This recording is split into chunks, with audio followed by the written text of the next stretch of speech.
मैं अंशु प्रस्तुत हूँ आप सभी के समक्ष आज के नाटक के सूत्रधारक के रूप में।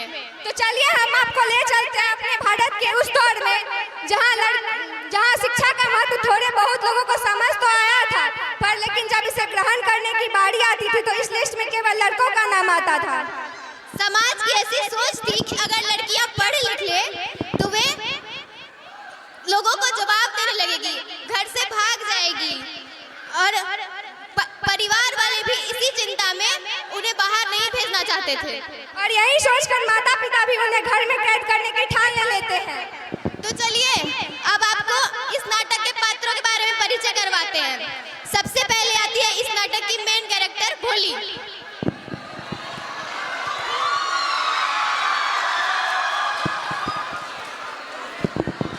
ये हमारी प्यारी भोली। ये पैदा तो सुंदर हुई थी, पर बचपन में स्मॉल पॉक्स के कारण इसके चेहरे पे दाग धब्बे के निशान जिंदगी भर के लिए रह गए।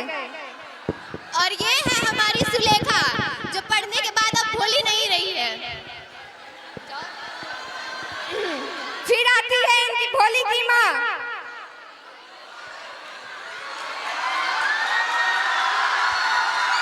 भोली के सुंदर न होने के कारण ये उनका ख्याल अच्छे से नहीं रखती थी।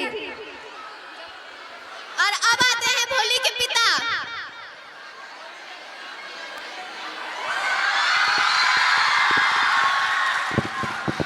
ये गांव के जमींदार थे और ये है तहसीलदार बाबू।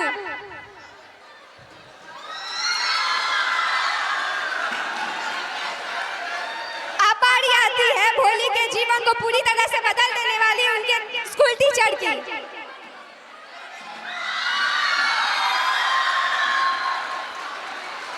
अब आते हैं विशंबर बाबू।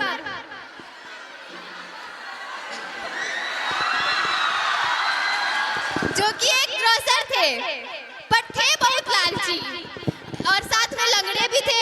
और इन्हीं के साथ भोली की शादी होने वाली थी। और ये है दूल्हे के दोस्त और रूढ़िवादी विचारों वाली आंटी, जिन्हें भोली का सुलेखा बनना पसंद नहीं आया। और अब अंत में आते हैं पंडित ढोलक राम।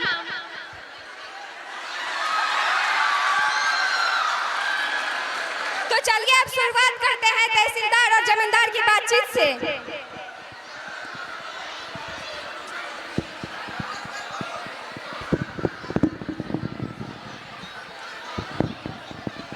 नमस्ते जमींदार बाबू, क्या हाल है?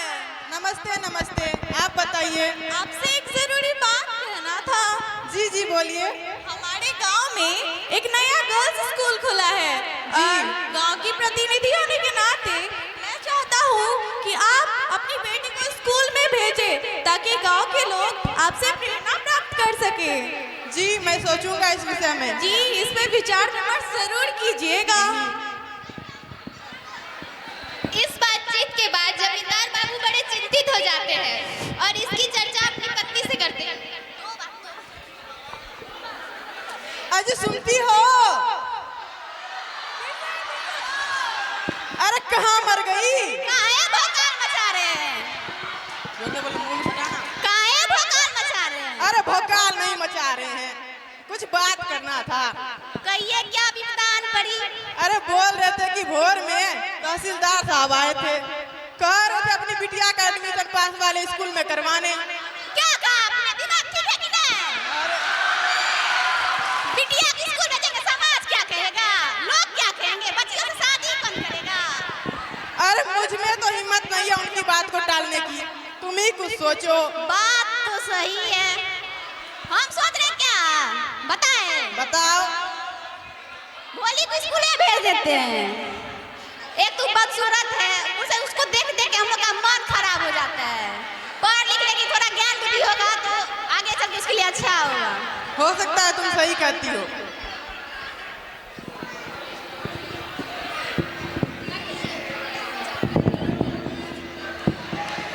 चलो बोली स्कूल चलो। नहीं। दिक्कत क्या है तुम्हारी मूर्ख लड़की? तुम्हें समझ नहीं आता? मैं बस तुम्हें स्कूल ले जा रहा हूँ। अरे इसे थोड़े अच्छे कपड़े पहना दो ताकि लोग देखें तो क्या अच्छे घर से है।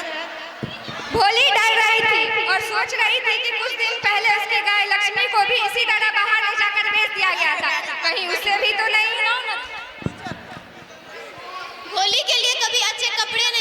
थे और उसे सिर्फ बहनों के कपड़े दिए जाते थे, ना ना ही ही उसके उसके कोई कपड़े धोता था और वो यूं ही गंदे कपड़े में ही रहती थी।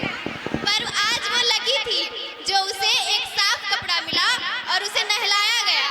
अब भोली सच सोच रही थी कि उसे किसी अच्छे जगह भेजा जा रहा है।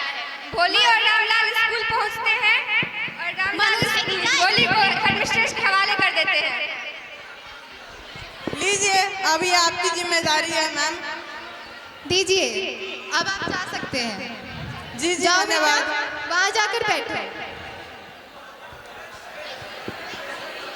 हाँ तो बच्चों, कल मैंने तुम लोगों को पढ़ाया था, आज मैं तुम लोगों से पूछूंगी, ठीक है?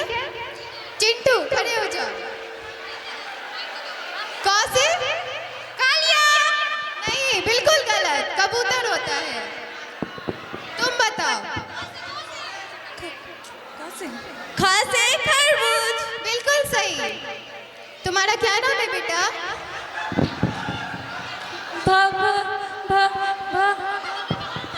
वो अपनी आंखें नहीं दिखा पा रही थी क्योंकि उसे डर था कि सब उस पर हंसेंगे और तभी घंटी बजती है। सारे बच्चे स्कूल से बाहर निकलते हैं और भोली वहीं बैठी रहती है। उठो बेटा, क्या हुआ? मैं तुम्हें ऑर्डर नहीं दे रही, तुमसे बस तुम्हारी फ्रेंड की तरह बात कर रही हूँ। खड़े हो जाओ।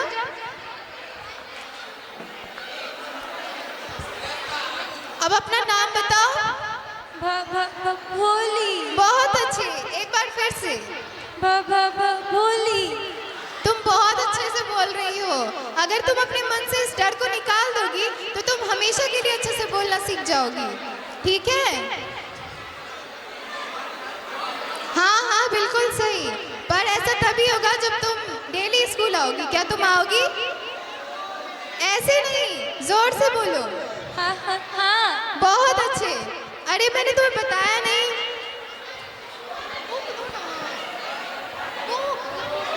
भोल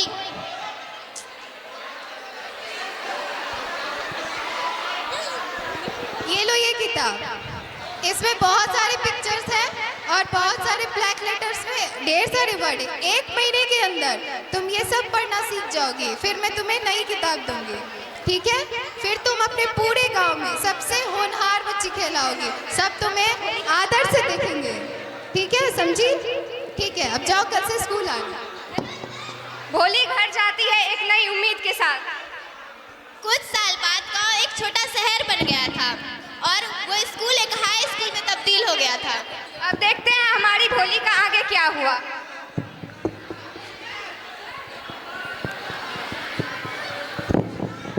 अजी, क्या कहती हो? वो जो रिश्ता आया है दिसंबर नाथ का, क्या उसे एक्सेप्ट कर लें? वही अपने बगल वाला गांव का। हाँ हाँ, वही। अपनी बोली तो बड़ी भाग्यवान है जो उसके लिए रिश्ता आया है। अब जानते हैं एगो बात, बताओ क्या? उसके पास बड़का बड़का घर है, गाड़ियों है, ऊपर से दुकानों है। वो तो है। और पता है वो दहेज नहीं लेगा। वो सब बात तो ठीक है, लेकिन उसका उम्र मेरे जितना है। 40-50 साल का होगा। हाँ, उतना ही। ये कौन सा बड़ा उम्र? इतना तो लोग का जवानी होता है। अरे फिर भी एक बार भोली से पूछ लेते तो। क्या पूछेंगे? वो तो गाय है, उसको सही गलत का क्या पता है? शायद तुम सही कह रही हो। हाँ। और ये सारी बातें भोली खड़े होकर सुन रही थी। भोली की शादी फिक्स हो जाती है। विशंबर नाथ एक अच्छा किरानी था और वो बहुत सारे रिश्तेदारों और बैंड बाजों के साथ बारात लेके आया था। अब क्या होगा?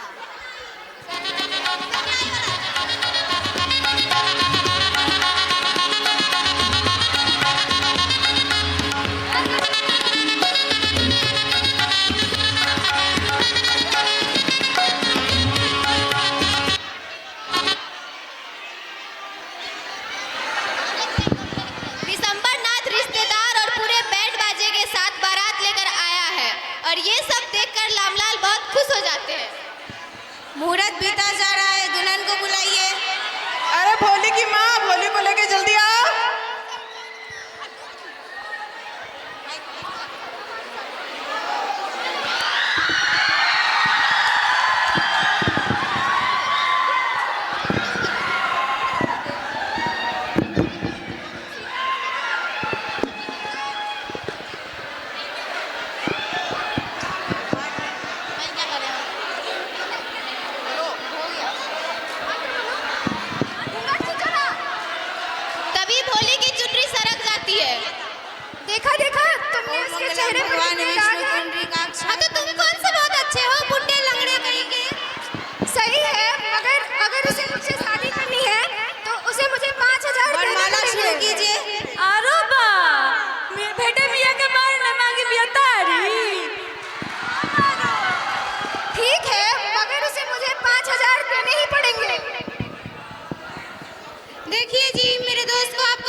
करेगा? जी मेरे पास तो अभी बस 2000 रुपए ही मैं कहीं से इकट्ठा कर पाऊंगा। जी जो हो रहा है देखिए, एक बार मेरे दोस्त को पैसे बिना वो शादी नहीं करेगा। जी मैं अभी उतना का इंतजाम नहीं कर सकता हूँ। जी नहीं, आपको 5000 देने ही पड़ेंगे, वरना मैं यहाँ से जा रहा हूँ। आप जी अपनी बेटी अपनी मेरी इज्जत आपके चरणों में है, प्लीज अब शादी कर लीजिए मेरी बेटी से। मेरी क्या इज्जत रह जाएगी समाज में? मेरे दरवाजे पर से बारात वापस जाएगा तो नहीं, 5000 मतलब 5000। मैं कुछ करता हूँ। 5000 वरना रामलाल आंसू पोंछते हुए तिजोरी में रखे पैसे की गड्डी लेकर आते हैं और दूल्हे के पैरों में रख देते हैं। दूल्हा खुश हो जाता है और शादी के लिए मान जाता है। अरे लाओ लाओ वरमाला लाओ।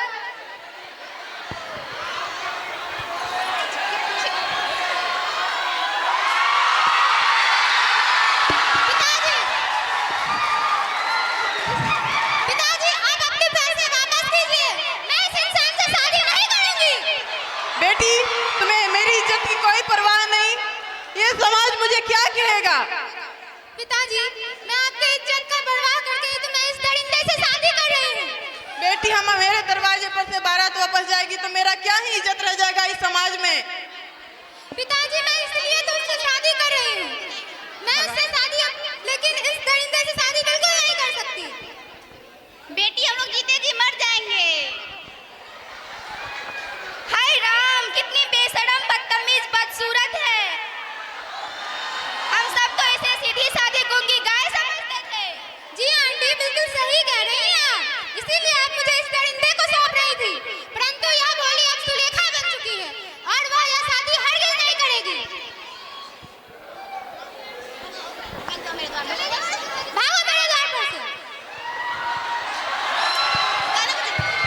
बारात वापस लौट गई थी और घर वाली शादी सफल होने की खुशी से नई रीत बनाने लगी। बेटी पिया के घर चली, ये क्या?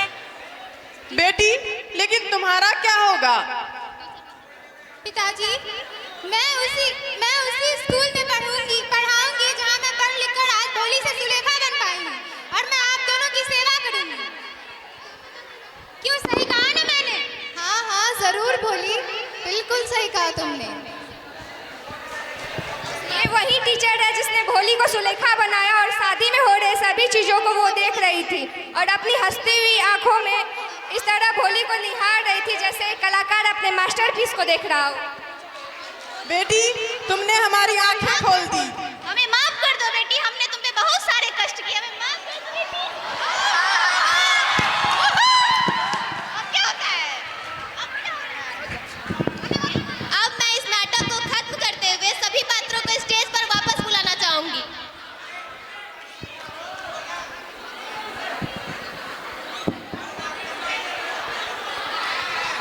And special thank you from us for Jitendra sir जिन्होंने हमें ये नाटक करने के लिए इनकरेज किया। Thank you everyone, thank you sir.